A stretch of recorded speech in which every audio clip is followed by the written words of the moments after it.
Hi, welcome to the National Critics' Choice Online News, and welcome to the Stienberg Review. And today we have Mr. Song Ziliang with me, who is a pianist at large here in Singapore.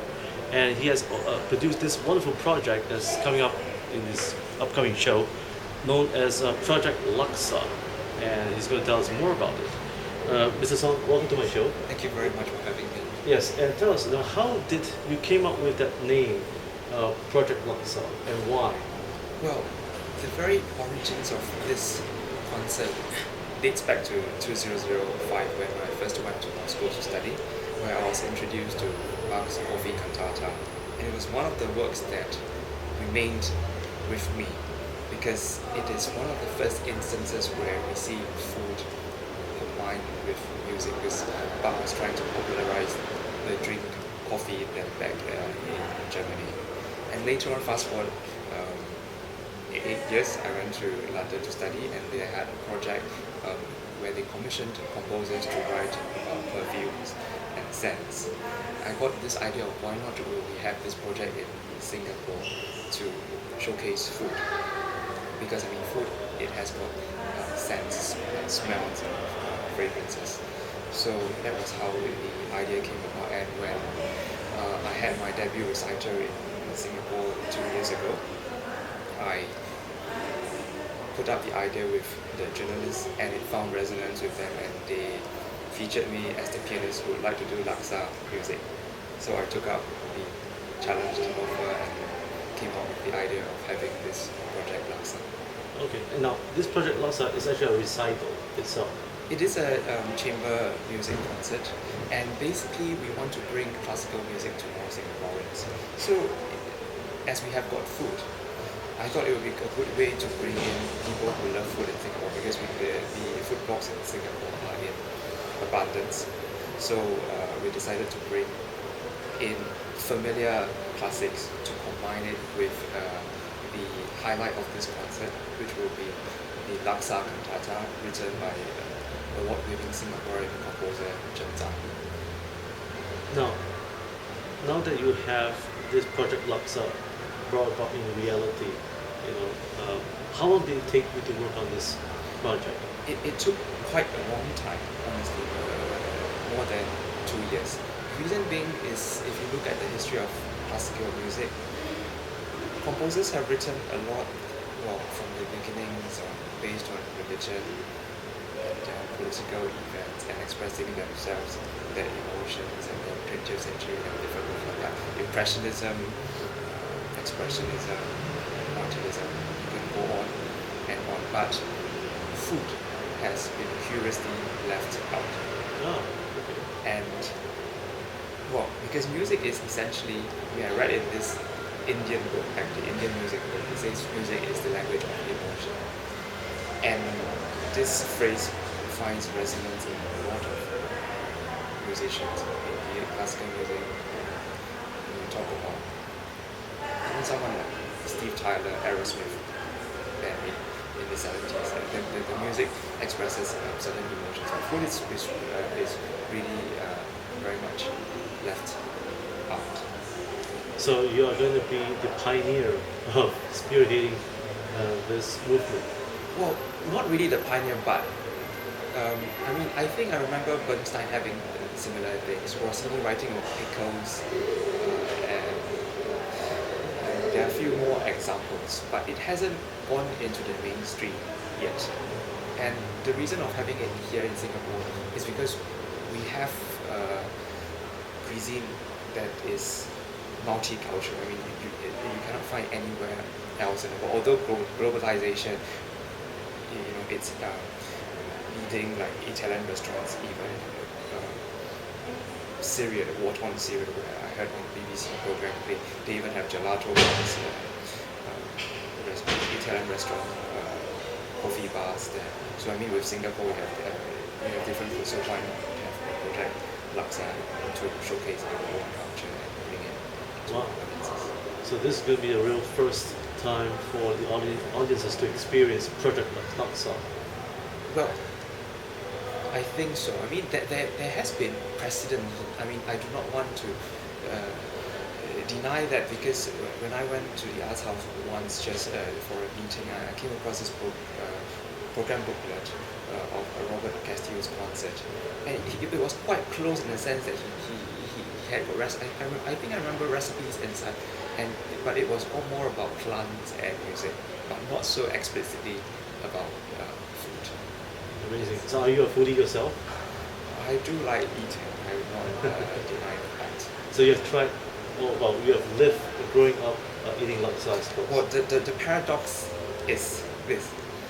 I do eat laksa in Singapore, but I consume large doses of it when I was in Russia and in London. It is when you're in cold countries that the thought of this hot boiling soup with coconut broth, it just, you just want to have it, you just crave for it. So, do you think that there will be a demand for laksa in Russia and in the Western countries? The month. I mean, laksa. Well, demand for laksa. Oh yes, I mean, when I was there, they even had got Singapore food festivals, and laksa was selling, I don't know, maybe for 25, 30 Singapore dollars. Chicken rice for 10 times the amount that you have here, and it is being labelled as a true delicacy, and people do like it. I mean, I have friends from Japan, and I even had my Russian roommate that who tried the dish, and it was okay. It worked for them. Wow. Yeah. Now, what would be the one piece of symphony that would fit politically right for laksa? What do you mean? Well, is there any piece of symphony that would fit in right with laksa? Is there one that you think? Not that I know of for now, because I don't remember a symphony with the name of food. Okay. It- Or resonates at least. Yeah, I mean, I don't know. Perhaps a composer in the vein of Debussy. He hasn't written any symphonies, but he has got symphonic poems, and there is some kind of aroma in this book. When you play, so you might be able to smell French perfume. I mean, if you wrote a prelude that has got word perfume in it, and so perhaps Debussy. Yeah, because I mean, laksa is a dish. It's not terribly spicy. I mean, for local Singaporean standards, and it has got this fluidity, this exotic quality about the dish, which Debussy has, because he was influenced by the Indonesian government and has Orientalism in his music. So I would say maybe Debussy. Now, tell me, do you think that the trend of music, especially you are a pianist yourself, and you know that the trend right now, do you think that there's going to be more and more adventurous forms of music where classic is going to fuse with other forms of genres? Do you see that coming?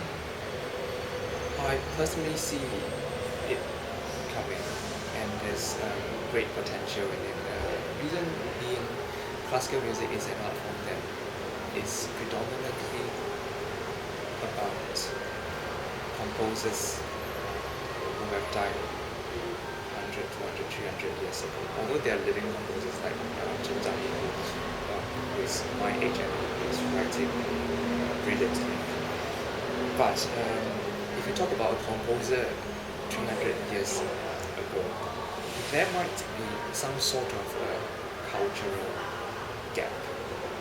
And I thought merging it with other art forms might bring classical music to life. Just like the Norwegian pianist Leif Ove Ansnes, he had installations or an artist perform when he did Mussorgsky pictures at an exhibition where James Schwartz, I think, was the artist. He danced to the music and did drawings, paintings, And this just brings the music to life because we are becoming more and more visual society. When you look at the iPad, I mean, I'm not against it. I do have one, and I like it tremendously. So I think we, as classical musicians, it would be good to look at other art forms to see how they can help enrich our forms and bring it to more audiences, because a lot of people, I mean, even organizations that are complaining about dwindling sales in classical music industry, lack of sponsors and all. So I think it's time for us to go out and reach out to our audiences through different mediums and channels. Now, you spoke about different mediums and channels. What sort of challenges have you faced in creating this wonderful recital Project Laksa itself? And do you think that it will spawn off into an album possibly? Well, that is not for me to say. I mean, that is for the audience to decide to address after the performance. So at this stage, I mean, I wouldn't want to say how well it would strike a chord in the audiences. But I do hope that the audiences here in Singapore would be interested in it, because it has got a Singaporean element, and not, for example, going to a concert where you hear just German or French music expressing a subject that is foreign to us. I mean, over here we're talking about something that is local. Yes. Well, the United States is going to like it very much pretty soon. Yes, because we have Laksa as well in the US. One last question, that is, what advice would you give for young aspiring pianists like yourself as they organize and trying to find their way in life, in trying to aspire and create recitals such as yours? I think it would be important to ask yourself why you are playing the piano, or why you are making music.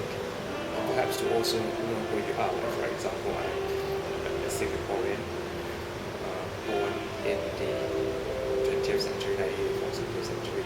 So it's good to look into your roots to see who you are, and also combine that with your training, and also what you like to play, to come up with possible ideas for a concert. I think these three little groups and concepts might be okay. And well, thank you for joining us here at the National Critics' Choice, the Stienberg Review, and we value your valuable advice. Thank you very For much. everyone. And folks, please do look up at his blog and as well as his website, and do catch up his concert if you are here in Singapore, traveling in Southeast Asia. The Project Laksa will be held at the Arts House, and for more information and times, you can log on theartshouse.com.sg. Once again, I'm Robin Stienberg. Thank you for joining me with Mr. Song, who is the Singapore's grand pianist, and it's going to be the bright one in the coming future. Once again, have a great day ahead.